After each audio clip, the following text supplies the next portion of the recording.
The blue lights of the Galactic Archive station flickered quietly in the darkness of space. Inside the massive library, Kethvar moved his 6 arms slowly across the glowing screens. He had been working here for 40 years, keeping records of every world and every species in the galaxy. But tonight, like every night, he went to a special section that nobody else was allowed to see. His luminescent blue skin grew dim as he opened the secret files. The label on the folder said, "Species, human, status, does not exist." Kethavar's 6 eyes focused on the stories inside. They told of strange creatures that walked on only 2 legs and had just 4 limbs total. The stories said these beings could do impossible things. They fought battles they should have lost. They lived on worlds that killed other species. They made peace between enemies who had fought for thousands of years. Other archivists called these stories silly fairy tales. They laughed at Kethvar for keeping them. The Galactic Council had looked at the files many times and always said the same thing. Pure nonsense. No species could do these things. Young Zyla walked over to Kethvar's desk. Her skin changed to bright yellow, which meant she was making fun of him. "Still reading your made-up stories, old man?" Kethvar did not look up from his screen. "These are not made-up stories. They are real records." "Come on," Zyla said, sitting down next to him. "Look at this one. It says humans once fought an entire army with nothing but metal sticks and rocks, and won. That's impossible." "My grandfather told me stories," Kethvar said quietly. "He was a scout for the military. He said he met these humans once, far away at the edge of the galaxy. That was 300 years ago." Zyla rolled her eyes. "Your grandfather liked to tell tall tales. Everyone knows that." Kethvar opened another file. This one showed pictures of strange ships with no fancy technology. The report said these ships could travel faster than anything else in the galaxy, even though they looked old and broken. "Look at this," he said, pointing at the screen. The humans had ships that could repair themselves. They had weapons that worked even when everything else failed. They had leaders who never gave up, even when their whole species was about to die. "And where are they now?" Zyla asked. "If they were so amazing, why did they disappear?" Kethvar had wondered about this for decades. The last human sighting was recorded 400 years ago. After that, nothing. No ships, no signals, no trace. It was as if they had simply vanished into empty space. "Maybe they got tired of fighting," he said. "Maybe they found a place far away where they could live in peace. Or maybe they never existed at all," Zyla replied. "Maybe someone made up all these stories to make other species feel better about losing battles." Kethvar shook his head. He had spent too many years studying these files to believe they were fake. Every detail was too perfect, too real. The way the humans spoke, the way they moved, the way they thought, it all fit together like pieces of a puzzle. He opened his favorite file. It was about a human female named Captain Maria Santos. The report said she had saved an entire planet by flying her ship into an enemy weapon. She died in the explosion, but her sacrifice saved millions of lives. Her last words were, "Some things are worth dying for." "Look at this story," Kethvar said. "Does this sound made up to you? This captain could have escaped. She could have saved herself, but she chose to save others instead." Zyla read the file quickly. "It sounds nice, but it's still just a story. Real people don't act like this." "But what if they do?" Kethvar asked. "What if there really are beings in the universe who care more about others than themselves? What if these humans were real, and they were everything the stories say they were?" Before Zyla could answer, Kethvar's computer made a loud beeping sound. A red warning message appeared on the screen. "Unknown ships detected at outer rim." Kethvar's 6 arms moved quickly across the controls. The sensor data appeared on his screen, and his blood turned cold. 37 ships had just appeared, at the edge of known space. They were using a type of engine that the galaxy had never seen before. But Kethvar had seen it before, in his secret files. In the stories everyone said were fake, the engine signatures matched perfectly with the theoretical designs buried deep in his human archives. "This cannot be," he whispered. The ships were broadcasting a message in 17 different languages, including some that had been dead for thousands of years. The message was simple. We come in peace. We wish to make contact. Zyla stared at the screen in shock. Those ship designs, they look exactly like the ones in your files. Kethavar's hands trembled as he opened the communication channel. A voice came through the speakers. A voice that sounded exactly like the ones described in his precious stories. This is Captain Lee Dongwu of the Earthship New Soul. We have traveled far to find our galactic family. We request permission to dock. Kethavar looked at his secret files, then at the ships on his screen. After 40 years of keeping impossible stories alive, the impossible had just become real. The humans had come home. Commander Thessian's forearms shook as she stared at the sensor readings for the 20th time. The numbers did not make sense. 37 ships had appeared from nowhere at the galaxy's edge. Her best computers could not figure out how their engines worked. "Ma'am, the lead ship is asking for permission to dock," her communications officer said. His voice was nervous. "What do they look like?" Thessian asked. "We cannot see inside their ships. Their hulls block our scanners completely, but they are broadcasting in languages we have not heard for hundreds of years." Thessian clicked her mandibles together, which meant she was thinking hard. In her 20 years as a military commander, she had never seen anything like this. The ships looked old and simple, but they had traveled across the galaxy faster than anything in the known universe. The radio crackled with a clear voice. "This is Captain Lee Dongwu of the United Earth Colonial Ship New Soul. We have come a long way to meet our neighbors in this galaxy. We mean no harm. We ask for permission to land on your station." "Earth?" Thessian whispered. She had never heard of a planet called Earth. "Run a search through all our star charts. Find any world called Earth." Her tactical officer worked quickly on his computer. After several minutes, he looked up with confusion. "No results, Commander. No planet called Earth exists in our records." Thessian made a decision that would change the galaxy forever. "Grant them permission to dock in Bay 7, but activate all security systems. Have 50 guards ready." "Yes, Commander." An hour later, Thessian stood in the docking bay with her best soldiers. They all carried energy weapons and wore full battle armor. She did not know what to expect from these strangers.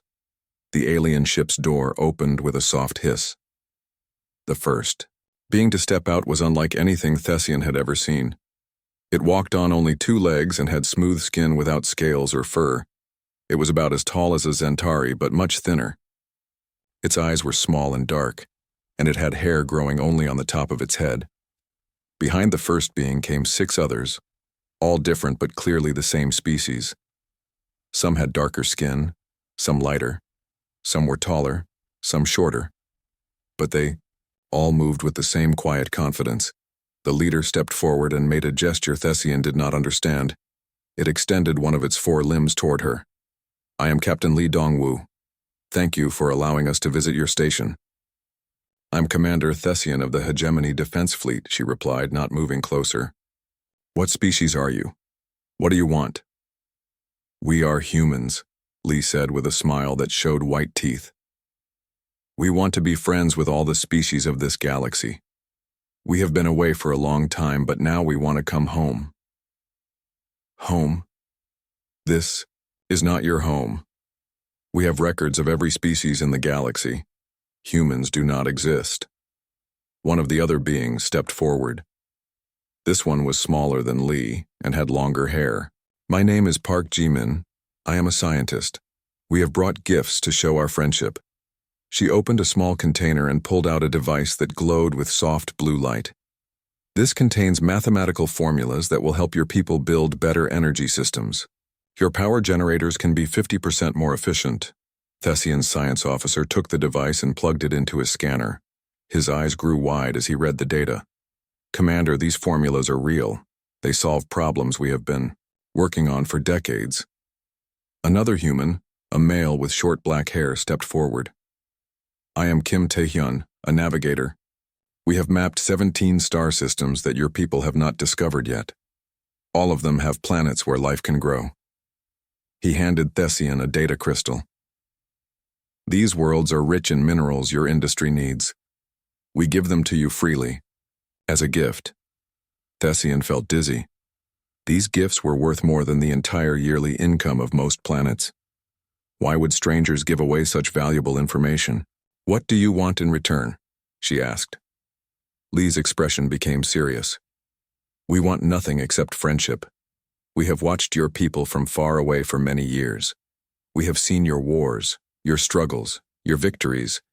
We respect what you have built in this galaxy. Watched us? From where? From the dark spaces between the stars, Lee said. We needed time to grow, to learn, to become the people we wanted to be. Now we are ready to help protect what you have created. Protect from what? Thessian asked. Lee's eyes grew cold. There are things moving in the deep void, Commander. Ancient enemies that your people defeated long ago are gathering strength. Again. They are coming back, and this time they bring ships that could destroy every world in the galaxy. Thessian's blood turned to ice. She knew exactly what Lee was talking about. The Void Hunters had not been seen for 1,000 years, but legends said they were still out there, waiting. How do you know about the Void Hunters? She whispered. Because we have been fighting them in the dark places where no one else could go, Lee replied. We have been keeping them away from your worlds, but they are too strong now. They are coming whether we stop them or not. And you came here to warn us? Lee smiled again, but this time it looked dangerous. We came here to make sure you survive. Thessian realized that everything in the galaxy was about to change. 6 months after the humans arrived, strange stories began spreading across the galaxy. Every species had heard at least one tale that seemed impossible to believe. On the mining world of Zerion 4, engineer Choi Min-ho had done something that made no sense. The planet's main power reactor was failing, and 3,000 workers were going to die when the life support system shut down. The best galactic engineers said it would take 6 months to fix the problem. Choi fixed it in 3 days, using spare parts from a junkyard. How did you do it? The plant supervisor asked him.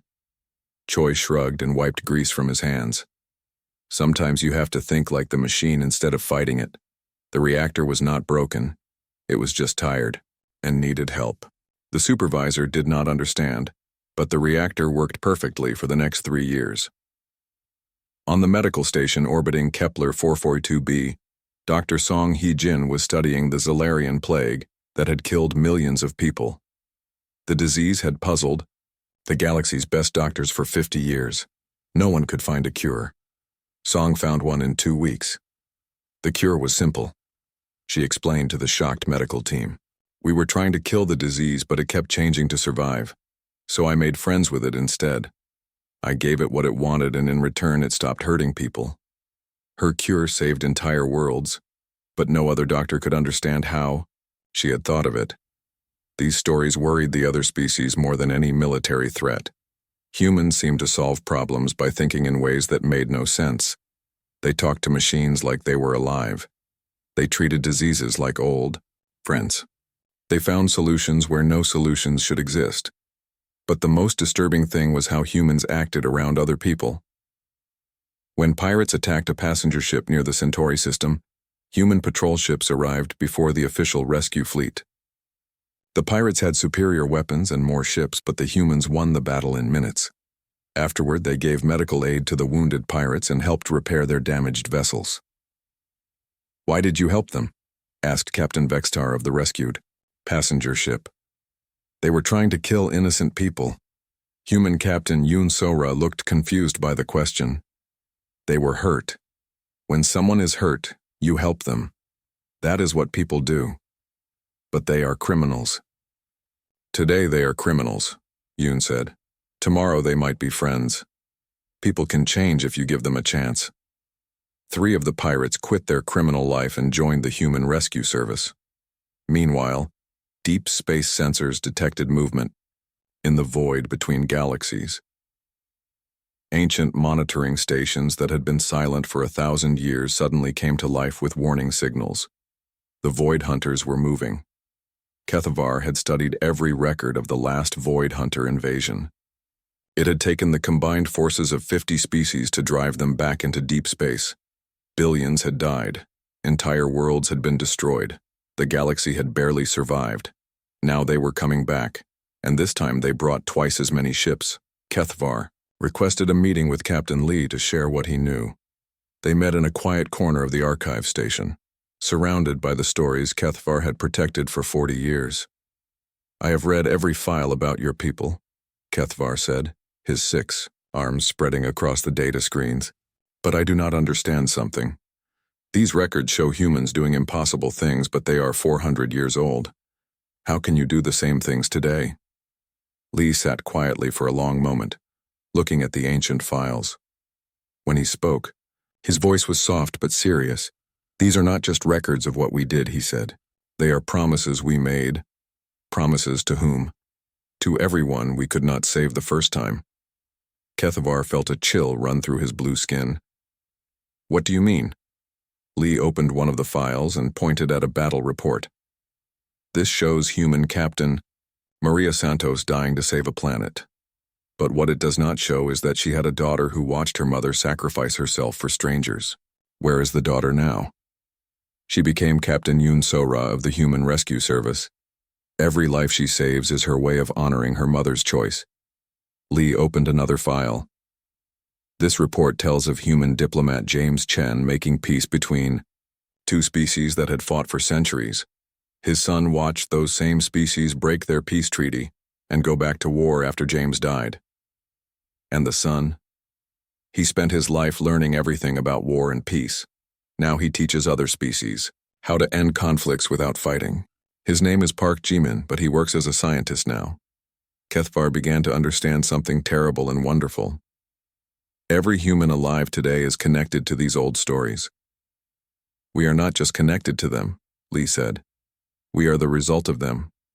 For 400 years we have been preparing. Every child learned the stories of what we used to be.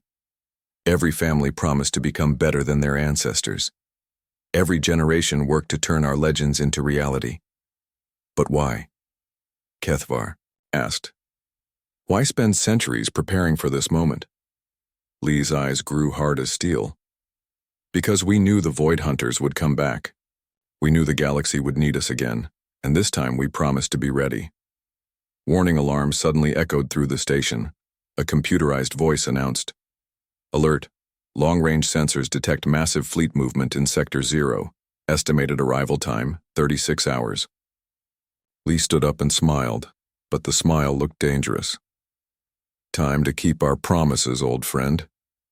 Kethvar realized that his precious legends were about to become history.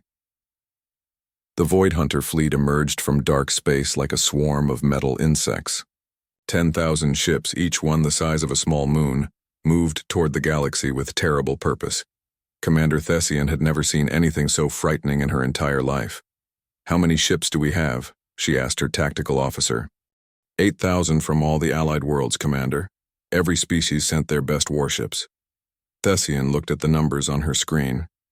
The enemy had more ships, better weapons, and armor that could withstand anything the galaxy had ever built. This was not a battle they could win. "What about the humans? How many ships are they bringing?" Her officer checked his scanner. 400 ships, Commander. They just dropped out of hyperspace. 400 ships against 10,000. Thessian felt her hope die. The humans had seemed so confident, so sure they could help. But 400 ships would make no difference against this massive enemy force. Captain Lee's voice came through the communication system to all allied ships. "This is Captain Lee of the human fleet. We know you are scared. We know this looks impossible. But we did not come here to die today. We came here to win." "How?" Thessian transmitted back. "Look at their numbers." "We are not looking at their numbers," replied Captain Yoon So-ra from the human destroyer Busan Thunder. "We are looking at who we are protecting. Behind us are millions of worlds full of people who want to live, love, and be happy. That is worth more than any number of enemy ships. The battle began when the Void Hunters fired their first weapons. Massive energy beams cut through space, destroying 3 allied cruisers in seconds. The galaxy's ships returned fire, but their Weapons barely scratched the enemy armor. Then something strange happened. The human ships did not attack the Void Hunters directly. Instead, they moved between the Allied ships and began sharing information at incredible speed. Thessian, adjust your weapons to frequency 7.2 and target the third ship from the left, came Captain Kim Tae-hyun's voice. Trust me. Thessian followed the instruction. Her ship's weapons, which had been useless before, suddenly cut through. The enemy armor like it was paper. The Void Hunter ship exploded in a ball of fire. All across the battlefield, human ships were giving similar instructions to Allied vessels. Somehow, the humans had figured out exactly how to hurt the Void Hunters. How? Do you know their weak points? Thessian asked. We have been fighting them in the dark for 400 years, Lee replied. We know everything about them. The battle turned into something no one had ever seen before. Human ships moved like dancers, coordinating hundreds of Allied vessels. At the same time, when a damaged ship needed help, human rescue craft appeared instantly. When enemy forces tried to break through the line, human fighters threw themselves into impossible odds with what sounded like joy. But the Void Hunters had one advantage the humans could not overcome: numbers. Slowly, the enemy began to push through the Allied defenses. 3 massive Void Hunter battleships broke past the main battle line and headed straight for the refugee ships carrying billions of evacuated civilians. Captain Han Soo-jin of the human cruiser Mountain Tiger saw what was happening. Her ship was already damaged from the fighting, with half her weapons destroyed and her engines failing. Captain Han, Lee transmitted urgently. Return to the repair station. Your ship cannot fight those battleships alone. Negative, Captain. Lee, Han replied calmly. Someone has to stop them. That is suicide, Captain. Those battleships will destroy you in seconds. Han looked at the pictures on her control panel, photos of her family back on Earth, and pictures of the alien families she had met during the past 6 months, children who laughed at her jokes, parents who had thanked her for keeping their world safe, friends who had taught her new ways to think about the universe. My grandmother used to tell me a story, Han said over the open channel so all ships could hear. She said that some bridges can only be crossed by people brave enough to burn them down behind them. Today, I choose to be that person. The Mountain Tiger turned away from the main battle and flew directly at the 3 enemy battleships. Every human ship tried to follow her, but they were too far away and fighting too many enemies. Han's ship was tiny compared to the massive Void Hunter vessels, but she did not slow down. She flew straight into the lead battleship's main weapon just as it was charging to fire on the refugee ships. Some bridges you have to burn personally, were her last words. The explosion was visible from 3 star systems away. Han's fusion reactor destroyed not just the lead battleship, but damaged the other 2 so badly they could not continue their attack. The refugee ships were safe. Something changed in that moment. Every human ship began fighting with a fury that terrified even their allies. But it was not angry fury. It was joyful fury, as if they were celebrating while they fought. The tide of battle turned completely. Human tactical genius, combined with their strange ability to make other species fight better than they ever thought possible, transformed the desperate defense into crushing victory.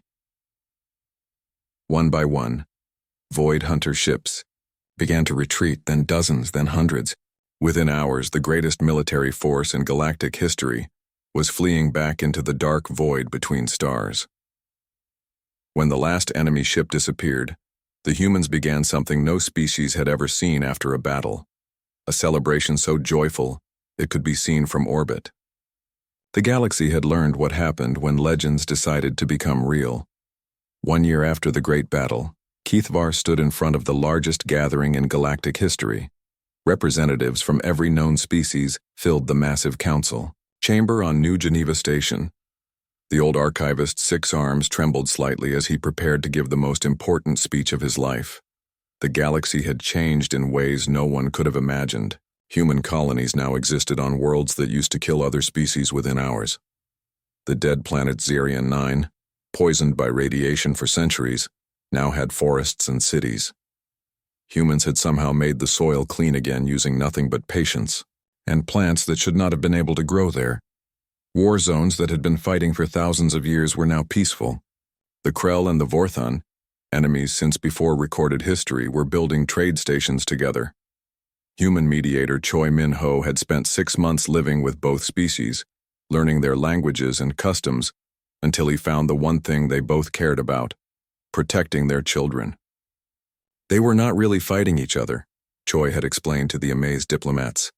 They were both afraid of losing what they loved. Once they understood that, peace was easy.